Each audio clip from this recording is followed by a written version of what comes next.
Hikayah yang pertama, cerita yang pertama dari Aban bin Abdillah Al-Bajili. Imam Aban bin Abdillah Al-Bajili bercerita, halaka jarun lana. Ada seorang tetangga kami yang meninggal. Fasyahidna ghuslahu. Kemudian kami menyaksikan ketika ia dimandikan, wa hamlahu ila qabrihi, dan ketika membawanya sampai kepada kuburnya. Faidha fihi syabihun bil hirrati fazajarnahu falam yanzajir. Nah, ketika akan dikuburkan, digali kuburannya, di dalam kuburnya terdapat hewan yang serupa dengan kucing. Ya, anggaplah itu kucing. Ya. Itu digali, di dalam kubur itu tiba-tiba ada kucing. Kemudian kata Aban bin Abdillah, fazajarnahu, kemudian kami mengusirnya, menyingkirkannya. Falam yanzajir, dan dia tidak mau nyingkir. Di situ aja. Fadarabal hufar jabhatahu. Lalu si penggali kubur ini sampai dipukul nih kucing ini. Jidatnya dipukul. Falam yabroh. Dia tetap aja nggak mau minggir. Di situ aja. Assalamualaikum teman-teman, berjumpa lagi dengan saya di sini di channel Bang Mo.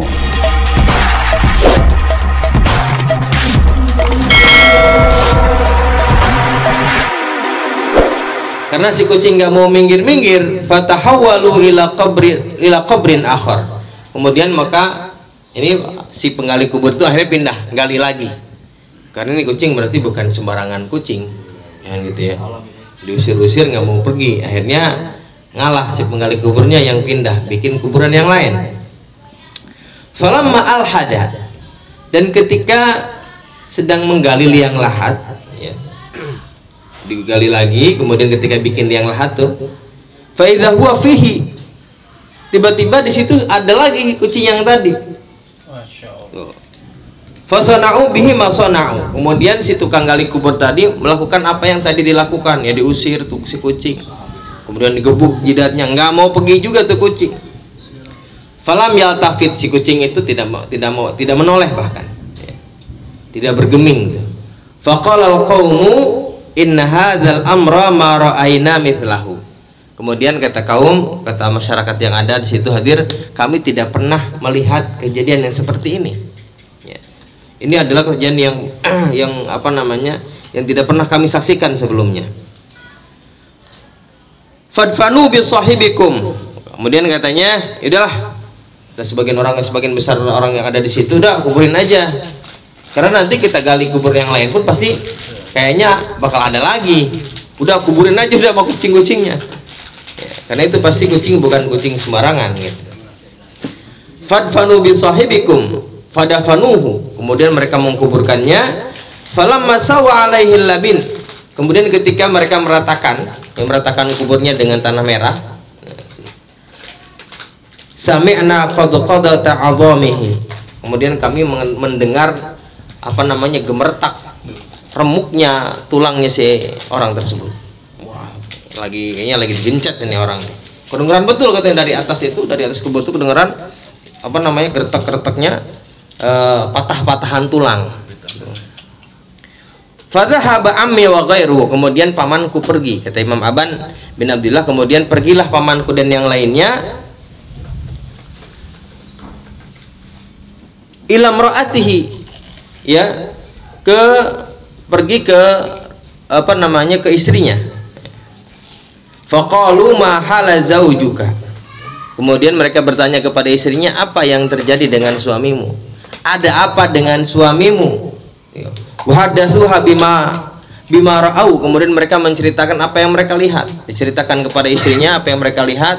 Kata pamannya si Aban bin Abdillah ini, apa yang sebenarnya yang terjadi kepada suamimu ini?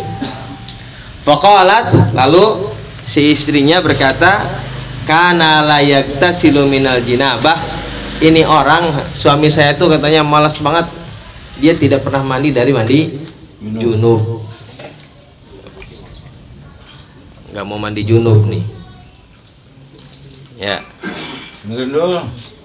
Ini akibatnya tuh, dikeremus sama ikan, sama kucing. Itu cerita yang pertama. Cerita yang kedua, wah, lurah dari Gondrong udah datang.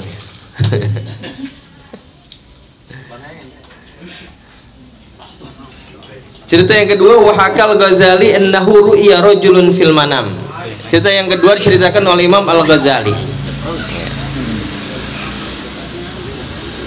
Innahu ru'ya rajulun fil manam. Sesungguhnya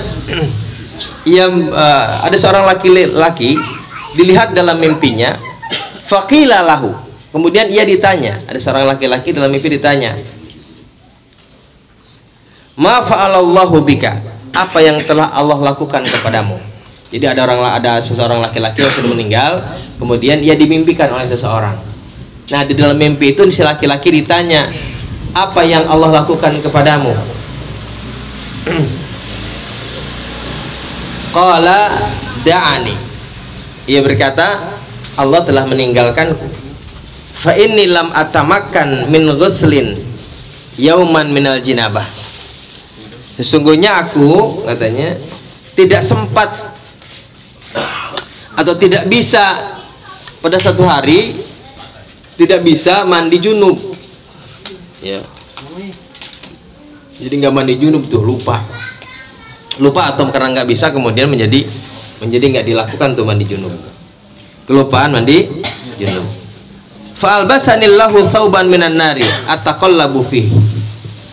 Maka Allah katanya memakaikan aku thawban, sebuah pakaian, minan nar, dari api neraka, ataqallabu fihi, yang aku bolak-balik berada di dalamnya. Ya. Jadi dalam kuburnya ini Allah kasih pakaian dari api neraka gara-gara tidak mandi junub. Ya. Jadi jangan disepelekan nih. Kalau andai kata naruh siang-siang, buruan. Nanti kelupaan. Asar bablas, nggak mandi lah, orang lupa. Ya. Biasanya kan kalau habis naruh mah badan kagak enak tuh. Ya. Cuman kalau udah kelamaan lupa. Ya, kalau udah kelamaan lupa. Nah ini jangan sampai kita dalam keadaan junub sampai sholat segala kita lakukan. Ya. Kadang-kadang juga kalau naruhnya malam kagak ngapa-ngapain, mandinya pagi, lupa lagi aja. Ketambahan paginya dingin lagi ya. Nih, diinget-inget ya. Kalau kita punya junub, punya jinabah, diinget-inget jangan sampai kita lalai meninggalkan mandi hadas jinabah. Cerita yang ketiga, wahaka al-Yafi'i. Imam al-Yafi'i menceritakan anna Syekh Izzuddin, sesungguhnya Syekh Izzuddin bin Abdissalam, ihtalama fi lailatin baridah. Ya, sesungguhnya Syekh Izzuddin bin Abdissalam pada satu malam katanya ihtilam, mimpi basah. Ya. Fi lailatin baridatin, pada satu malam yang sangat dingin. Ketika lagi musim dingin, malam-malam mimpi basah. Ya. Kalau ulama mah hati-hatinya tinggi. Jadi begitu mandi junub, ketika mandi basah, bangun mendusin, langsung buru-buru mandi. Padahal ini malam lagi sangat dingin. Di musim dingin. Dan pada zaman dulu yang namanya musim dingin, ya mandi dengan air seadanya. Ya karena mungkin gas juga belum ada. Kalau mau masak air juga lama bener, kudu ngidupin kayu bakar, ya kan, belum ada listrik dan sebagainya. Jadi ya air pun ya dengan air yang sangat dingin pasti. Ya. Dikit aja kena roktok yang panas, kalau lagi dingin mah dingin banget ya. Apalagi kalau di Arab lagi musim dingin, masya Allah. Di puncak sebetulnya, kalau di puncak itu untuk orang-orang Arab masih sangat ya biasa aja gitu, itu enak buat mereka, belum dingin gitu. Karena kalau di Arab itu dinginnya dingin kering, nusuk sampai tulang. Kalau di sana enak, di puncak mah dingin juga dingin basah, dingin nagihin. Dingin enakin gitu. Kalau buat mereka dingin enakin, dingin nambah gitu ya.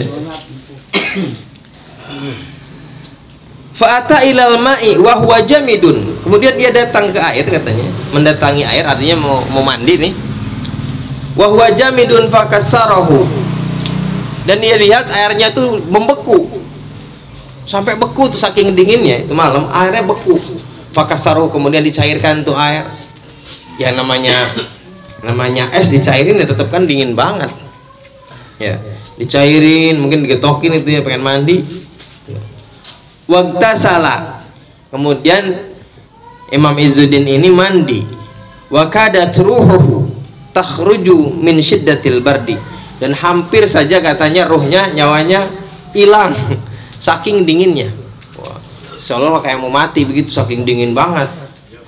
Tengah malam bangun mendusin, basah, mandi. Nih ulama ya, wali. Loh, kita maksud naro boro-boro mandi, langsung sebah aja tidur.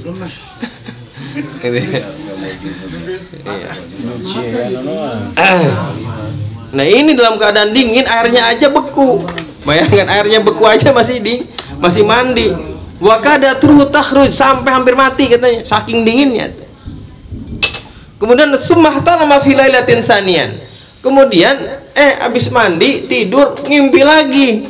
Junub lagi nih Imam. Masya Allah ya. Fata ilal ma, kemudian dia datang lagi ke air, mau mandi. Waktu salat lalu mandi. Faghasha alaihi, sampai pingsan. Saking dinginnya. Saking dinginnya pingsan. Ya, ini ya bisa dibayangkan lah. Kalau sedingin-dinginnya di puncak mandi, nggak ada yang pingsan. Nggak ada yang pingsan, ini pingsan. Ya paling kalau di puncak mah tengah-tengah malam mandi, ya dikerokin mau dulu gini. Masuk angin paling juga. Ya, ini mah pingsan, saking dingin. Fasami ayuqalu lahu, kemudian tiba-tiba terdengar suara yang berkata kepadanya, "Law awidannaka biha Izzuddin, izzad dunya wal akhirati." Kemudian ada suara yang berkata, "Law awidannaka, hai Izzuddin, pasti niscaya akan aku gantikan untukmu izzad dunya wal akhirata, kemuliaan dunia dan akhirat." Jadi apa yang dia lakukan ya, kesulitan yang dia peroleh ketika mandi janabah itu pasti akan diganti oleh Allah Subhanahu wa taala dengan kemuliaan di dunia dan akhirat. Subhanallah ya.